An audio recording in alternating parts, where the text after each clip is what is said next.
नमस्कार दोस्तों, स्वागत है आपका हमारे channel education classes bye Saurabh Sahu. आज हम बात करेंगे कक्षा 9 का जो पहला लेसन है साइंस का, हमारे आसपास के पदार्थ।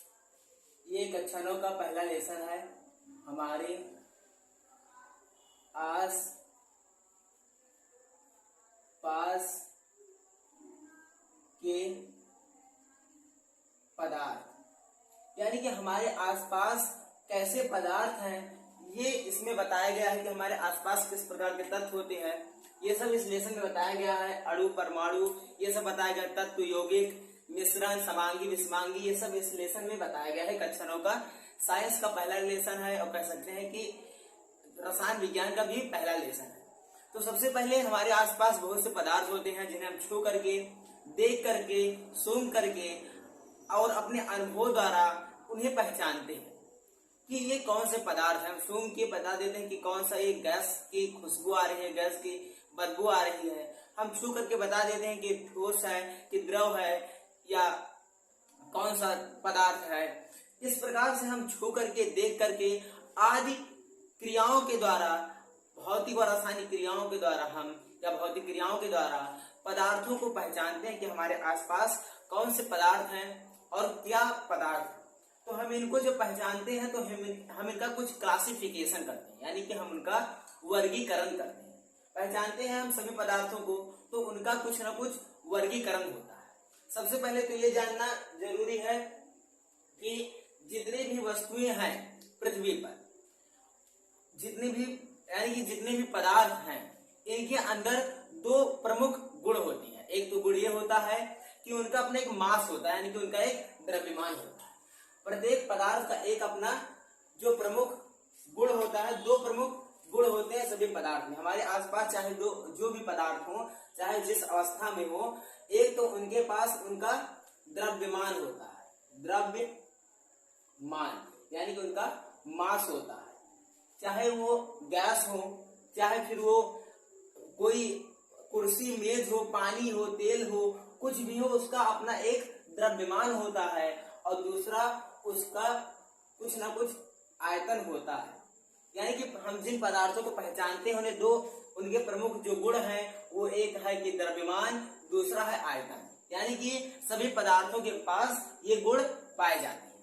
हमारे जो भारतीय व यूनानी वैज्ञानिक थे, यानी कि पूर्व जो प्राचीन विद्वान थे भारत के और यूनान के, उनका कहना था कि हमारे आसपास जितने भी पदार्थ हैं, चाहे वो किसी भी अवस्था में हो, कोई भी पदार्थ हो, हमारे पृथ्वी के हो या पूरा यूनिवर्स, उनका कहना था कि 5 तत्वों से बना हुआ है। चाहे सजीव कोई चीज हो या निर्जीव हो, चाहे हम उसे सजीव कहें, निर्जीव कहें, चाहे कुर्सी, मेज हो, चाहे जीव जंतु हो, पौधे हो, सब चीज 5 तत्व से बने हैं। उनका कहना था, प्राचीन भारतीय व यूनानी जो विद्वान थे। और वो 5 चीज क्या थी? छित, जल, पावक, गगन, समीरा। यानी कि छित माने पृथ्वी, छित, और जल माने पानी, जल, छित, जल, पावक, गगन, समीरा। छित माने पृथ्वी, जल माने पानी या जल, पावक माने अग्नि या आग, गगन माने आकाश या गगन माने बादल, कह सकते हैं आकाश, छित, जल, पावक, गगन, समीरा माने वायु। यानी कि प्राचीन जो यूनानी व भारतीय विद्वान थे या फिर दार्शनिक थे, उनका कहना था कि सभी पदार्थ इन 5 वस्तुओं या इन 5 चीजों से बनी हुई है। वो चीजें हैं छित, जल, पावक, गगन, समीरा, यानी कि पृथ्वी, पानी, आग, आकाश, वायु। इन 5 तत्वों से ही पूरा पृथ्वी बना हुआ है, चाहे सजीव चीजें हो चाहे निर्जीव चीजें। लेकिन जब वैज्ञानिक युग आया तो आधुनिक जो वैज्ञानिक हुए हमारे, उन्होंने कहा नहीं, ये 2 प्रकार के तत्वों से बनी है। उन्होंने सभी पदार्थों को पहले 2 भागों में विभाजित किया, और वो एक था उनका क्लासिफिकेशन, उन्होंने किया भौतिक वर्गीकरण।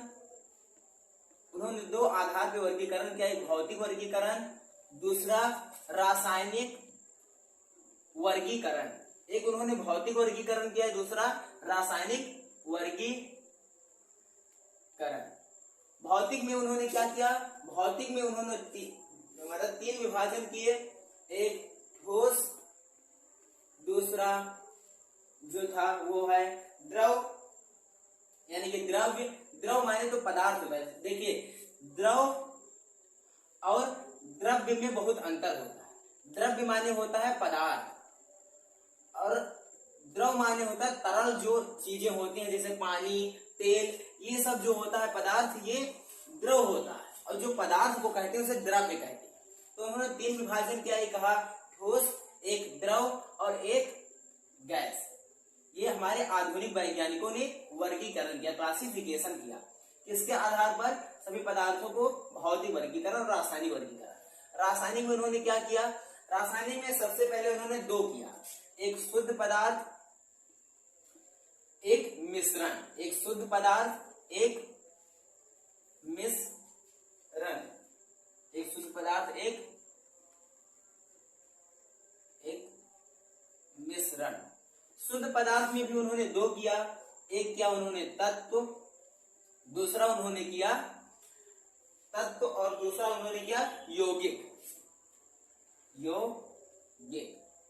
और मिश्रण में भी उन्होंने 2 किया, एक किया समांगी मिश्रण, एक किया उन्होंने विषमांगी मिश्रण। अब यहाँ पे देखिए उन्होंने पदार्थों को इस प्रकार वर्गीकृत किया। किसने किया? नए वैज्ञानिकों ने। उन्होंने ठोस, द्रव, गैस भौतिक वर्गीकरण, रासायनिक वर्गीकरण में पहले शुद्ध पदार्थ, फिर मिश्रण, शुद्ध में भी एक तत्व, एक यौगिक, मिश्रण में समांगी और विषमांगी। इस प्रकार से उन्होंने वर्गीकरण किया। अब इसके बाद ये आधुनिक वैज्ञानिकों का वर्गीकरण था। अब हमें समझना चाहिए कि भौतिक वर्गीकरण क्या है। सबसे पहले अगर हम इन बातों को समझ लें,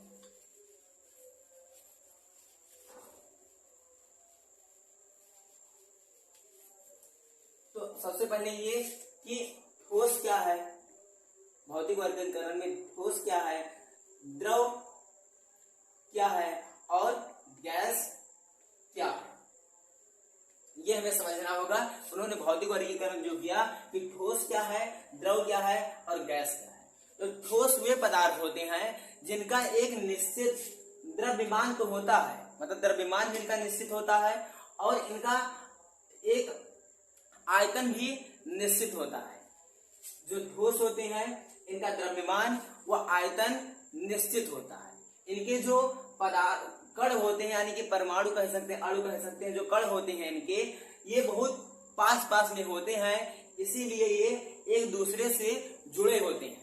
दूसरा जो द्रव्य है या द्रव है, द्रव वे पदार्थ होते हैं यानी कि जिनका द्रव्यमान होता है, आयतन भी होता है, वो तो सभी पदार्थ में होगा। और इनके जो कण होते हैं ये कुछ दूरी पे होते हैं।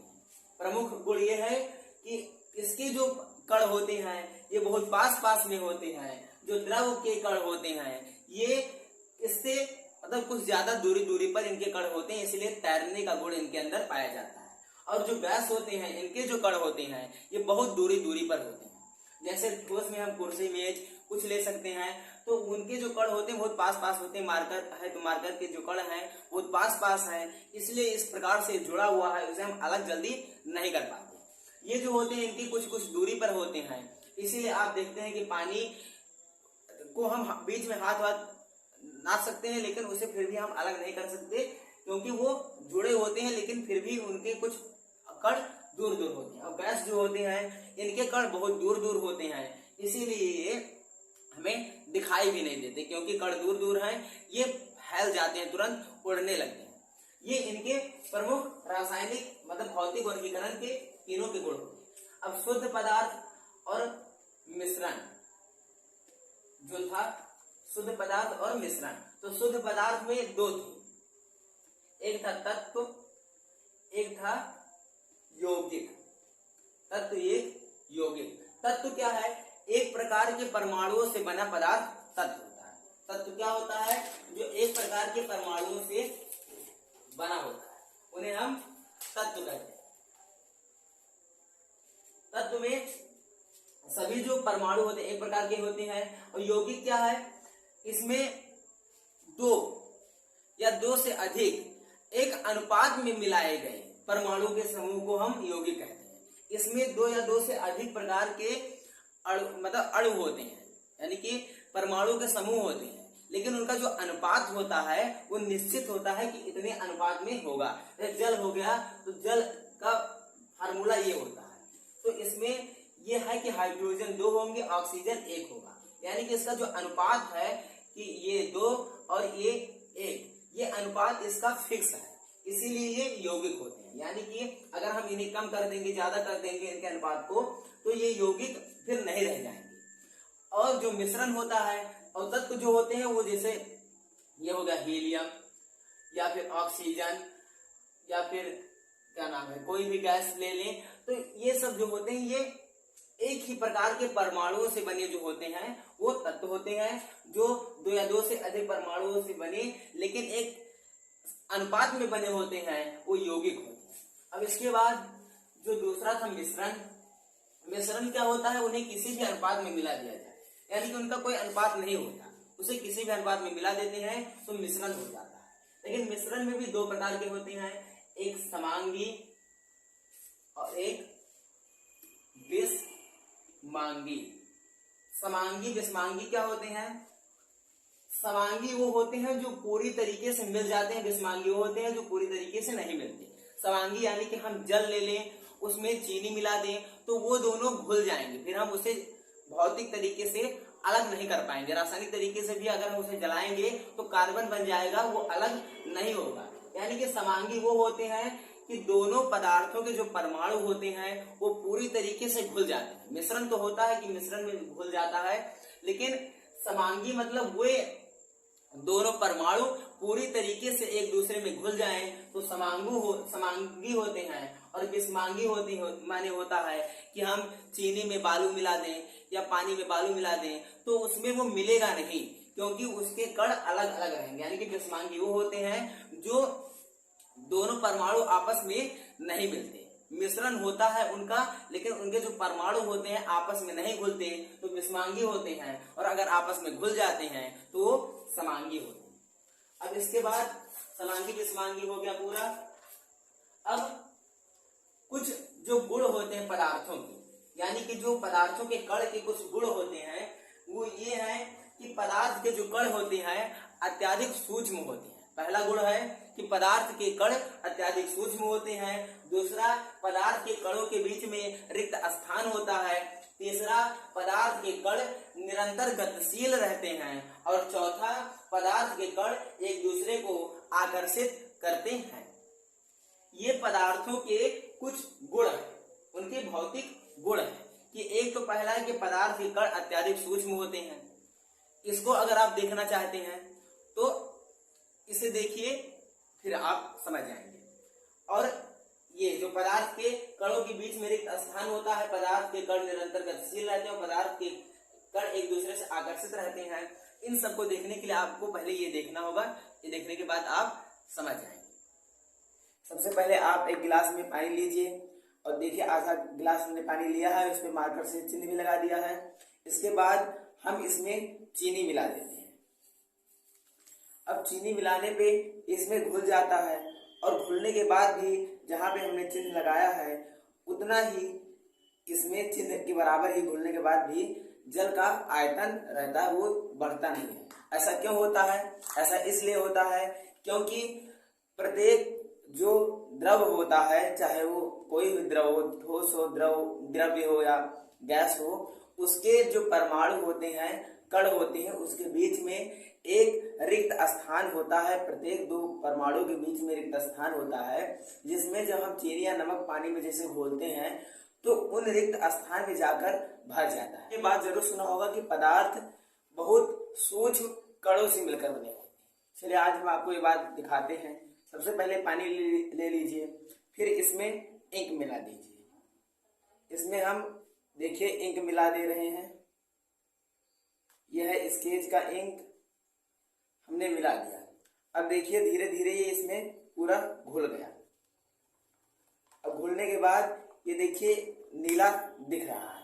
अब इसमें अगर हम और पानी मिला देंगे, जैसे पहले ये ज्यादा गाढ़ा नीला दिखाई देगा, लेकिन इसमें हम जितना ज्यादा पानी मिलाते चले जाएंगे उतना इसका रंग हल्का होता चला जाएगा।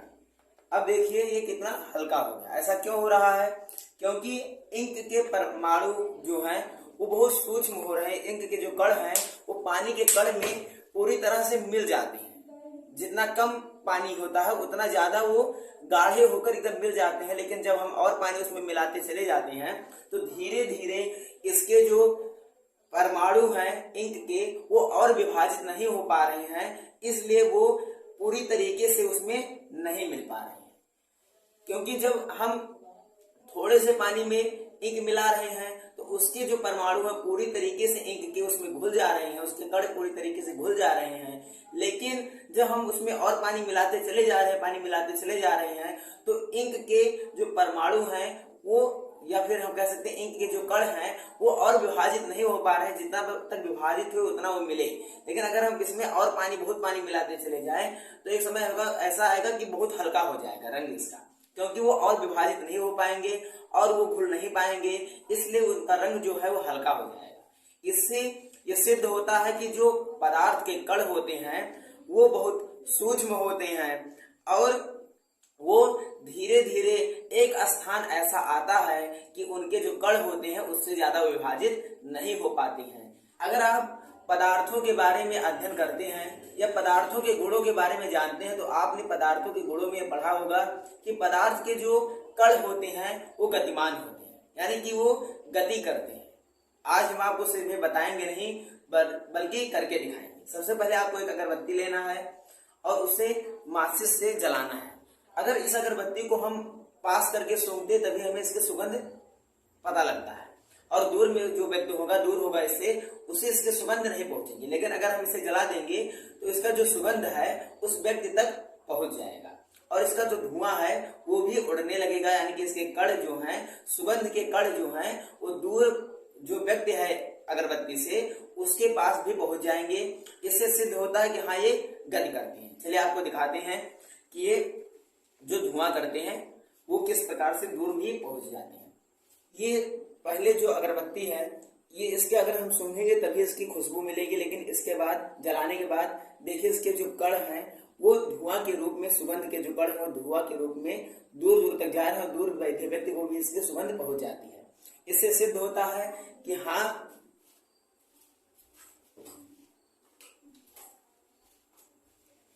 इससे सिद्ध हो जाता है कि हाँ जो पदार्थ के कण होते हैं वो निरंतर गतिशील होते हैं और वो गति करते हैं और गति के माध्यम से वो अपने गुण को दूर तक भी पहुंचा सकते हैं। आशा करते हैं आपको समझ। अब आप जब देखे होंगे इसको तो आपके समझ में आया होगा कि किस प्रकार से चीनी को पानी में मिलाया जा रहा है तो घुल जा रही है। ऐसा क्यों होता है कि चीनी को पानी में मिलाया जाता है, नमक को पानी में मिलाया जाता है, घुल जाता है? क्योंकि उसके बीच में, जल के परमाणुओं के बीच में जो रिक्त स्थान होता है, कुछ स्थान खाली होते हैं, उसमें ये नमक या चीनी के जो परमाणु होते हैं वो जाके घुल जाते हैं। इसलिए इनका जो आयतन होता है उतना ही रह जाता है। अगर हम ज्यादा चीनी या नमक ना देंगे तो आयतन, यानी कि इसका जो आयतन है वो ज्यादा हो जाएगा, यानी कि जितना पानी रहेगा वो पानी और ज्यादा हो जाएगा। लेकिन अगर हम कम संख्या में चीनी या नमक को मिलाएं पानी में तो उसका आयतन उतना ही बना रहेगा, क्योंकि जितना उसमें रिक्त स्थान है उसमें ये जाके भर जाएंगे। दूसरी बात, ये कण जो होते हैं अत्यधिक सूक्ष्म होते हैं। इसे भी आपने जब देखा होगा तो आपको समझ में आया होगा कि किस प्रकार से जब हम पानी में इंक मिलाते हैं तो उसमें वो घुल जाता है पूरी तरीके से, और जब उसमें हम और पानी मिलाते जाते हैं तो धीरे धीरे उसका जो कलर होता है गाढ़ा से हल्का होते होते एकदम हल्का हो जाता है। ऐसा क्यों होता है? क्योंकि वो बहुत सूक्ष्म, जितने सूक्ष्म हो पाते हैं, जितने वो अपने को सूक्ष्म कर सकते हैं, विभाजित हो सकते हैं, उतना परमाणु इंक के विभाजित होते हैं। लेकिन एक अवस्था ऐसी आती है जब वो और विभाजित नहीं हो पाते, इसलिए उनका रंग हल्का हो जाता है। तीसरा, पदार्थ के कण हमेशा गतिशील रहते हैं। जब आपने अगरबत्ती वाला देखा होगा तो अगरबत्ती का जो सुगंध होता है वह दूर बैठे व्यक्ति के पास भी पहुंच जाता है। ऐसा क्यों होता है? क्योंकि अगर अगरबत्ती हम जलाते नहीं हैं तो उसकी सुगंध केवल हमारे पास ही हम सूंघेंगे तभी पहुंचेगा। लेकिन अगरबत्ती हम जला दें तो उसकी सुगंध जो है वो दूर तक पहुंचने लगेगा। ऐसा इसलिए होता है क्योंकि जब अगरबत्ती को जलाते हैं तो उसके कण, सुगंध के जो कण होते हैं वो भी धुआं के साथ जा करके दूर तक फैल जाते हैं। इससे ये पता चलता है, निष्कर्ष निकलता है कि हाँ, इसके कण जो होते हैं वो गतिशील होते हैं। और आकर्षण की अगर हम बात करें कि इनके कणों के बीच में आकर्षण होता है एक दूसरे के बीच में, तो आकर्षण इसलिए होता है क्योंकि आप देखेंगे कि, लेकिन एक बात और है कि सबका जो आकर्षण होता है अलग अलग होता है। जैसे पदार्थ में सबका आकर्षण होता है प्रत्येक पदार्थ के कणों के बीच में, लेकिन आकर्षण अलग अलग होता है। क्योंकि अगर आप एक लोहे की कील ले लेते हैं, एक चाक ले लेते हैं, तो चाक को बहुत आसानी से आप बिखेर सकते हैं। यानी कि चाक को जब आप दबाएंगे तो उसका धीरे धीरे परमाणु यानी कि वो चुगनी मतलब चूनी चूनी होकर नीचे गिरने लगेगा। लेकिन अगर उतने ही बल से आप कीली को लेकर दबाइए तो ऐसा उसमें नहीं होगा। ऐसा क्यों नहीं होगा? क्योंकि जो कीली यानी कि लोहे के परमाणु हैं वो ज्यादा बल से बंधे हुए हैं और चाक के परमाणु जो हैं वो कम बल से बंधे हुए हैं। इसे पता लगता है कि कुछ न कुछ तो बल है जो उनके बीच में लगा हुआ है, लेकिन प्रत्येक पदार्थ का जो आकर्षण बल है उनके कणों के बीच में या उनके परमाणुओं के बीच में वो अलग अलग है। पहले हमने बताया कि ठोस, द्रव और गैस में जो अंतर होते हैं उनके आकार में, उनके आयतन में, घनत्व में, सब में कुछ अंतर होता है। जैसे आकार की बात करें तो इसका आकार निश्चित होता है, इसका ठोस का। जैसे आयतन और द्रव्यमान सभी में होते हैं, लेकिन आकार जो होता है वो भिन्न होता है। इसका आकार एक निश्चित आकार होता है ठोस का। द्रव का आकार निश्चित नहीं होता, इसे जिस पात्र में रखा जाता है उसी का आकार ले लेता है। और गैस का जो आकार होता है ये निश्चित नहीं होता है, जिस पात्र में रखा जाता है उसी का आकार ये भी ले लेता है। ऐसे आयतन की बात करें तो आयतन तीनों के मतलब द्रव के और ठोस के निश्चित होते हैं, लेकिन गैस का जो आयतन होता है वो निश्चित नहीं होता, जिस पात्र में रखा जाता है उसी का आयतन ले लेता है। गलनांक और हिमांक क्या है? गलनांक माने होता है गलना, यानी कि गलने का जो गुण होता है वो गलनांक होता है। और हिमांक माने होता है हिम यानी कि जमना, तो जमने का जो गुण होता है वह हिमांक होता है। गलनांक क्या है? अगर किसी पदार्थ को हम ठोस अवस्था से द्रव अवस्था में परिवर्तित करते हैं तो उसे गलनांक कहते हैं, और अगर हम द्रव अवस्था से ठोस अवस्था में परिवर्तित करते हैं तो उसे हिमांक कहते हैं। यानी कि हिम माने बर्फ, और बर्फ जमता है तो उसी प्रकार के जो द्रव पदार्थ होता है वो भी जमने को हिमांक कहा जाता है। अब वाष्पन क्या है? अब ये देखिए वाष्पन क्या है और संघनन क्या है, ऊर्ध्वपातन क्या है, यह हमें समझना होगा। तो वाष्पन होता है यदि किसी बर्तन में कोई द्रव जैसे जल रखा हो और उसके ऊपरी पृष्ठ से द्रव से अणुमुक्त होकर उड़ जाते हैं तो उसे वाष्पन कहते हैं। ये प्रत्येक ताप पर होता है। जो वाष्पन होता है, जैसे धूप में अगर आप जल रख देंगे तो सूरज के प्रकाश पड़ने से उसके जो जल के परमाणु हैं वो धीरे धीरे उड़ जाएंगे, तो उसे वाष्पन कहते हैं। इसका एक जो ताप होता है ये निश्चित नहीं होता, इसका ताप कोई भी ताप हो सकता है, कम गर्मी ज्यादा गर्मी दोनों में वाष्पन हुआ करता है। कपड़ा इसी से सूखता है क्योंकि जल के जो अणु होते हैं, परमाणु होते हैं, उड़ जाते हैं धूप पड़ने से और जो कपड़ा होता है वो सूख जाता है। तो वाष्पन की वजह से ही कपड़ा सूखता है। अब वाष्पन हो गया। और संघनन क्या है? संघनन है किसी पदार्थ को वाष्प के द्रव अवस्था में परिवर्तित होने की क्रिया को संघनन कहते हैं। किसी पदार्थ को वाष्प से द्रव की अवस्था में परिवर्तित करना संघनन कहलाता है। यानी कि जब हम किसी पदार्थ को वाष्प से द्रव में परिवर्तित करते हैं तो ये कहलाता है संघनन। संघनन इसे संघनन कहते हैं। वाष्प से द्रव में परिवर्तित होना संघनन कहलाता है। और वाष्पीकरण क्या है या वाष्पन क्या है? कोई भी द्रव किसी भी ताप पर जब उड़ने लगता है तो उसे वाष्पीकरण या वाष्पन कहते हैं। इसके बाद अब देखते हैं कि ऊर्ध्वपातन क्या है। कोई पदार्थ ठोस अवस्था से सीधा वाष्प अवस्था में चला जाता है, इसे ऊर्ध्वपातन कहते हैं। यानी कि ठोस से सीधा वाष्प में, ठोस परिवर्तित हुआ, क्या बन गया? वाष्प। तो ये क्या कहलाएगा? ये कहलाएगा ऊर्ध्वपातन। ऊर्ध्वपातन। ऊर्ध्वपातन, ये कहलाता है ऊर्ध्वपातन। देखते हैं कि वाष्पीकरण की वजह से जो हमारे दैनिक जीवन में कुछ क्रियाएं होती हैं वो क्या है। एक तो है खुले हुए बर्तन में रखे द्रव में निरंतर वाष्पीकरण होता रहता है। दूसरा, तेज धूप वाले गर्म दिन के बाद लोग अपनी छत या खुले स्थान पर जल का छिड़काव करते हैं। क्यों करते हैं? जिससे इसकी धूप जो ताप है छत पे या फर्श पे वो वाष्पीकरण के साथ उड़ जाए, इसलिए ऐसा करते हैं। गर्मी में हमें सूती वस्त्र पहनने चाहिए, ये भी वाष्पीकरण का एक कारण है, क्योंकि सूती वस्त्र में जल का अवशोषण अधिक होता है। बर्फीले जल से भरे गिलास की बाहरी सतह पर जल की बूंदें क्यों नजर आती है? आपने देखा होगा जब आप खूब बर्फीली जल लेते हैं, यानी कि फ्रिज से पानी निकालते हैं या फिर कोई पानी बिसलरी खरीदते हैं, तो उसमें जब वो बहुत शीतल होता है जल, तो उस जल के बोतल में यानी कि पानी के बोतल के बाहर ऐसे बूंद बूंद बना होता है जल का। ऐसा क्यों होता है? ऐसा होता है वाष्पीकरण की वजह से। क्योंकि जब आप देखते होंगे जैसे बोतल आपने लिया या फिर गिलास आपने लिया, गिलास में आपने यहाँ पे ऐसे ऐसे पानी भरा हुआ है, तो यहाँ पे ऐसे बूंदे बूंदे बन जाती है। ऐसा इसलिए होता है क्योंकि यहाँ की जो वायु है, हमारे आसपास हमेशा वायु घूमा करती है, ये है वायु। ये वायु और ये पानी जो है बहुत शीतल है, यानी कि बहुत फ्रिज से निकाला गया पानी है, बहुत कोल्ड पानी है। तो ये वायु आती है और इससे सब रिफ्लेक्शन करती है, यानी कि इसके सतह से छू जाती है, तो वहां पे ये वाष्पीकृत हो जाती है और इसका जो इसके अंदर जो नमी होती है वो यहाँ पे इससे रिफ्लेक्शन करके या छू करके यहाँ पे बूंद के रूप में हो जाती है। तो यही वजह है कि गिलास में हम बहुत जो ठंडा पानी लेते हैं या फिर बोतल में पानी लेते हैं जब फ्रिज का या बिसलरी का, तो उसमें ये बाहर ऐसे बूंदे बूंदे बन जाती है, यही वजह है। अब कुछ प्रश्न देख लेते हैं जो जरूरी प्रश्न है, जिससे हमें और समझ में आ जाएगा। पहला प्रश्न कि कणों के बीच सबसे कम आकर्षण बल होता है, यानी कि कणों के बीच सबसे कम आकर्षण बल किसमें होता है?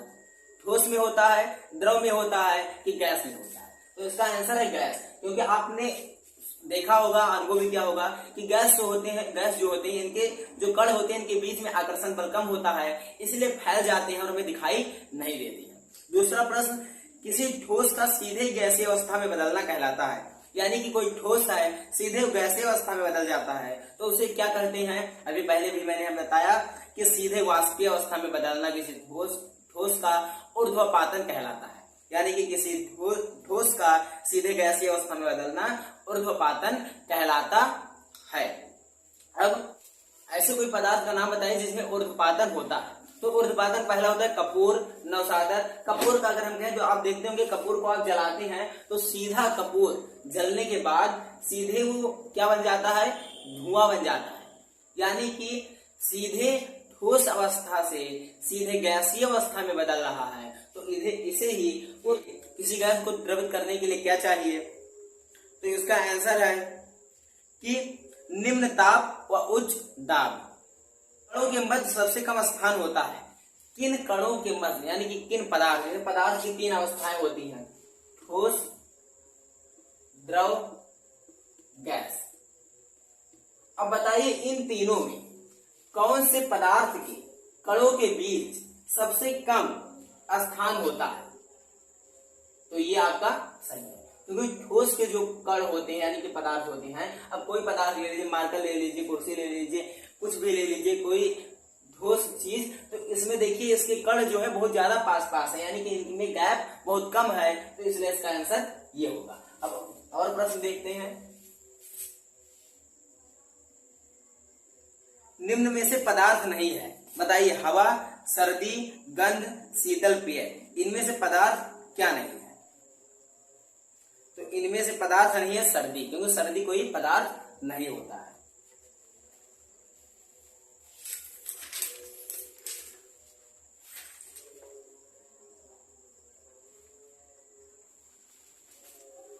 अब देखिए प्रश्न देखते हैं।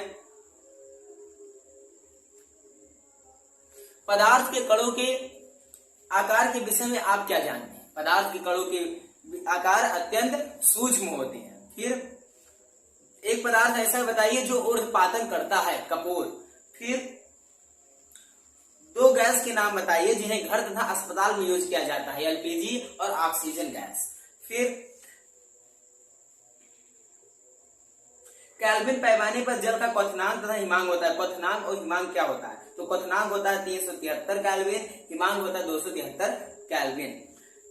क्वथनांक माने होता है उबलने लगे जल और हिमांक माने होता है जम जाए बर्फ। तो बर्फ जमता है, अगर हम केल्विन पैमाने पे नापे तो बर्फ 273 यानी कि जब 273 केल्विन होता है तो जमने लगता है। अगर हम इसे डिग्री सेल्सियस में कहें तो होगा 0 डिग्री, यानी कि जब 0 डिग्री पे जाता है जल तो वो जमने लगता है, और जब 100 पे जाता है तो वो उबलने लगता है। और इसे केल्विन में चेंज करें तो 273 केल्विन जब होगा तो ये बर्फ हो जाएगा, 373 होगा तो ये उबलने लगेगा, क्योंकि 0 डिग्री बराबर 273 केल्विन।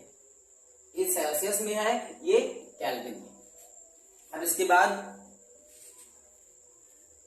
प्राचीन भारतीय दार्शनिकों के अनुसार पंच तत्व कौन से थे? हमने पहले बताया कि 5 तत्व थे, छित, जल, पावक, गगन, समीरा, यानी कि पृथ्वी, जल, अग्नि, वायु और आकाश, ये 5 तत्व थे। इसके बाद तरल क्या है? 2 उदाहरण दीजिए। तरल वे पदार्थ हैं जो बह सकते हैं और अपना आकार बदल सकते हैं, जैसे कि द्रव तथा गैस। चाहे हम पानी को माने, द्रव को माने या फिर गैस को माने, दोनों बह सकते हैं, अर्थात इन्हें तरल कह सकते हैं या तरल ये होते हैं। इसके बाद ऐसे गैस का नाम लिखिए जो दिल्ली में आजकल वाहन चलाने में उपयोग किया जाता है, सीएनजी गैस उपयोग किया जाता है।